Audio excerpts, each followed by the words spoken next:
حضرت بشر آفی رحمت اللہ علیہ سے سارا زمانہ پیار کرتا تھا۔ بغداد کا ایک تاجر کہتا ہے مجھے نہیں بابا اچھا لگتا تھا۔ ہمارا اپنا اپنا ذہن ہے نا، ہم کہتے ہیں میں نے جدھر ساری دنیا جا رہی ہے وہاں نہیں جانا، کہتے ہیں کہ بابا مجھے نہیں اچھا لگتا تھا، حالانکہ سارا بغداد عزت کرتا۔ کیوں نہیں اچھا لگتا تھا؟ کہتے ہیں اس لیے کہ بابا نہ صرف فرض مسجد میں پڑھتا تھا، باقی نماز گھر جا کے۔ تو میں کہتا تھا اتنا ولی ہے تو باقی بھی مسجد میں پڑھے۔ کہتے ایک دن میں نے کہا جسوسی کرنی ہے اس کی، جو کہ اسلام میں منع ہے۔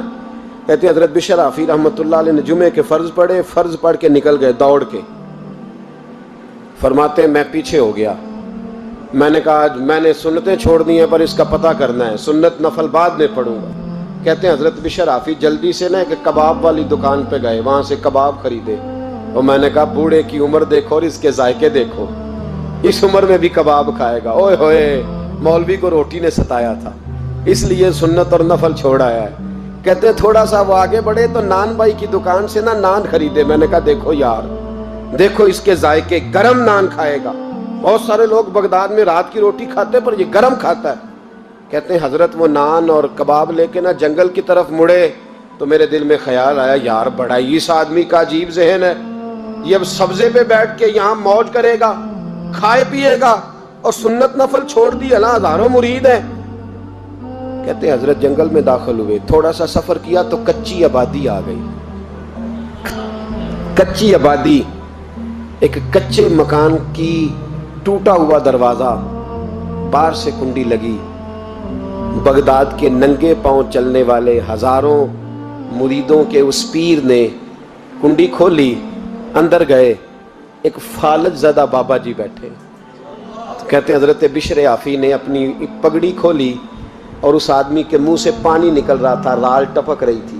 کہتے ہیں پہلے اپنی پگڑی سے منہ صاف کیا، پھر پیالے سے پانی ڈال کے منہ دھویا، پھر حضرت اس کے ٹانگوں پہ کپڑا ڈال کے روٹی کا لقمہ توڑ کے اس کے منہ میں ڈال کے کہنے لگے بابا ناراض نہ ہونا، جمعے والے دن مجھے دیر ہو جاتی ہے، ابھی تو میں نے سنت اور نفل بھی پڑھنے ہیں، ناراض نہ ہونا، مجھے دیر ہو جاتی ہے۔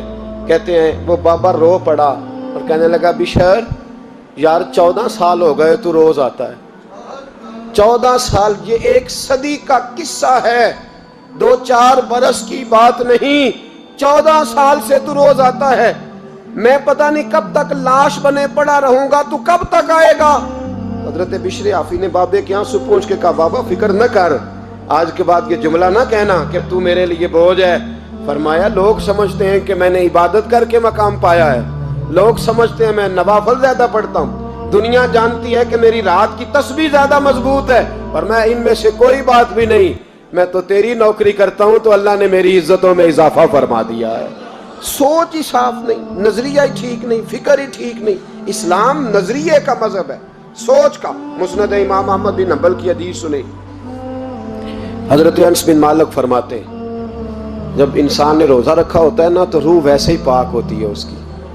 میں نے یہ سوچا کہ کچھ باتیں ایسی کی جائیں جس سے تھوڑی سی سوچیں بھی تبدیل ہو، کچھ سوچوں کا وضو، سوچوں کا غسل، افکار و نظریات کی بھی بات ہو۔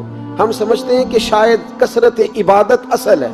اقبال کہتے ہیں یہ ذکر نیم شبی، یہ مراقبے، یہ سرور، تیری خودی کے اگر نگہباں نہیں تو پھر کچھ بھی نہیں، تیری خودی کے اگر، اور پھر عام چیز نہیں کہا یہ ذکر نیم شبی، سویرے سحری کا ذکر، یہ مراقبہ، یہ جو تو گھنٹوں اللہ کی یاد میں بیٹھا رہتا، یہ سرور، کہتے بے کیف عبادت نہیں، سرور والی، یہ ذکر نیم شبی، یہ مراقبے، یہ سرور، تیری خودی کے اگر نگہباں نہیں، اگر تیرے نظریے کو نہیں بدل سکے، تیری سوچ نہیں بدل سکے، تیرا ایمان مضبوط نہیں کر سکے، تیری خودی کے اگر نگہباں نہیں تو پھر کچھ بھی نہیں۔ اور خرد نے کہہ بھی دیا لا الہ الا اللہ تو کیا حاصل، دل و نگاہ، دل و نگاہ، دل و نگاہ اگر مسلمان نہیں تو پھر کچھ بھی نہیں، دل و نگاہ۔ اقبال کہتے ہیں ایک دل کا کلمہ پڑھ، دوسرا نظر کا کلمہ پڑھ، ان پہ پابندی لگا، دل و نگاہ اگر مسلمان نہیں تو پھر تو کچھ بھی نہیں، کچھ بھی نہیں۔ حضرت انس بن مالک کہتے ہیں میں حضور کے پاس بیٹھا تھا، حضرت عبداللہ ابن عمر بھی بیٹھے تھے، کوئی بات ہو رہی تھی، ایک حجرے میں بیٹھے تھے، دروازے پہ دستک ہوئی، مسند امام احمد میں حدیث ہے نبی پاک علیہ السلام نے فرمایا انس دروازہ کھولو، دروازے پہ وہ بندہ ہے جس کو اللہ بغیر حساب کتاب جنت عطا فرمائے گا، وہ بندہ ہے دروازے پہ۔ حضرت انس بن مالک کہتے ہیں میں نے دروازہ کھولا تو بندہ دیکھا، غریب سا ایک انصاری صحابی، اور بندہ بڑا سادہ، وضو تازہ کر کے آیا ہے تو پانی کے قطرے داڑھی سے بہہ رہے ہیں، اور چمڑے کے جوتے اس نے لپیٹ کے نا تو بغل میں چھپائے ہوئے، آ کے اتحیات کی حالت میں بیٹھا، حضور سے دو چار باتیں کی، چلا گیا۔ ہم اس کا رنگ دیکھتے رہے اور مصطفیٰ کا کرم دیکھتے رہے۔ اس کو حضور نے جنتی کہا ہے۔ کہتے ہیں اگلے دن اسی ٹائم اسی وقت ہم حضور کے پاس بیٹھے تھے، پھر دروازے پہ دستک ہوئی، حضور نے فرمایا دروازہ کھولو، دروازے پہ وہ بندہ ہے جسے اللہ بغیر حساب کتاب جنت عطا فرمائے گا، بغیر حساب۔ کہتے ہیں دروازہ کھولا، اور جیسے ہی میری نظر پڑی، بندہ بھی وہی ہے جو کل آیا تھا، اور انداز بھی وہی ہے جو کل تھا، اسی طرح پانی کے قطرے، اسی طرح جوتے بغل میں، السلام علیکم، کل حضور فلاں بات کی تفصیل پوچھنی مجھ سے رہ گئی تھی، غلطی ہوگی، دوبارہ آیا ہو۔ اس نے اپنی گفتگو کی، چند جملوں میں بات سمیٹی، چلا گیا۔ فرماتے ہیں اتفاق کی بات کہ دن تیسرا، بندے بھی ہم دونوں، میں اور عبداللہ ابن عمر، حضرت انس بن مالک کہتے ہیں دونوں بیٹھے تھے، سیم ٹائم سیم ڈے۔ پھر دستک ہوئی، حضور نے فرمایا دروازہ کھولو، اور مسکرا کے فرمایا دروازے پہ وہ بندہ ہے جسے اللہ بغیر حساب کتاب جنت عطا فرمائے گا۔ کہتے ہیں کھل اٹھے ہمارے چہرے، باہر گئے، دستک ہوئی تھی، دروازہ کھولا۔ فرماتے ہیں مجھے یقین تھا وہی ہوگا جو 2 دن پہلے آیا تھا، اور میرے یقین کے مطابق ہی کام ہوا، وہی بندہ تھا جو کل بھی تھا، جو پرسوں بھی تھا، حالت اور کیفیت اور انداز بھی وہی تھا، پانی کے قطرے بہہ رہے ہیں، اور اس شخص نے جوتے بغل میں دبائے ہوئے خدمت میں حاضر ہوا، بیٹھ گیا، بات چیت کی، چلا گیا۔ حضرت انس بن مالک کہتے ہیں تھوڑی دیر ہوئی تو حضور بھی تشریف لے گئے۔ حضرت عبداللہ ابن عمر مجھے کہنے لگے یار ویسے کتنے اس کے نصیب ہیں، کتنے نصیب ہیں، کوئی آیا لے کے چلا گیا، کوئی آیا لے کے چلا گیا، کوئی عمر بھر بھی نہ پا سکا، میرے مولا تجھ سے گلا نہیں، یہ تو اپنا اپنا نصیب ہے، یہ تو اپنا اپنا، اور نہ کسی کے حال پہ طنز کر، نہ کسی کے غم کا مذاق اڑا، وہ جسے چاہیں جیسے نواز دے، یہ مزاج لطف رسول ہے صلی اللہ تعالی علیہ وسلم۔ کہتے ہیں ہم لوگ گفتگو کرنے لگے، عبداللہ ابن عمر مجھ سے کہنے لگے یار ویسے پتہ کرنا چاہیے یہ کون سا عمل کرتا ہے، پتہ کرنا، جیسے ہم نہیں پتہ کرتے کہ یہ بندہ بڑا چمک گیا، پتہ کرو کون سا کاروبار کرتا ہے، ذرا اس کی جاسوسی تو کرو۔